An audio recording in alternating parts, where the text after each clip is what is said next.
what would be the downside to waiting until after price appreciation to start an LLC through y'all? If you don't have your assets in there beforehand, one, you're going to be scrambling around post price appreciation, which is not a good spot to be. You're going to be caught on your back foot. I think things are going to move much faster than people are anticipating. And because of that, you would probably be emotional and apt to make poor decisions. So you want to be proactive, for one.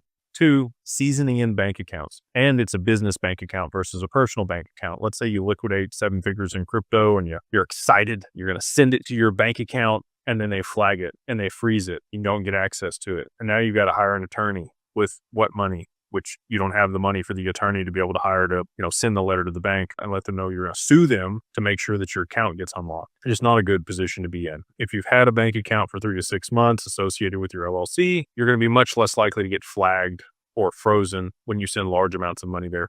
And especially if it's like a private client account, you're paying a little bit more on the monthly fees or whatever it is for larger balances that you're supposed to maintain because you're going to have a large liquidity event, and you speak to your banker there at whatever bank to make sure that they're aware of this large transaction that you're going to be moving in. If they're expecting it and the bank account seasoned in, even if you haven't moved a ton of transactions through it or a lot of money, you're going to be much better off on the other side of price appreciation. The other piece is once the assets are in there, let's say they do appreciate beyond $30 million.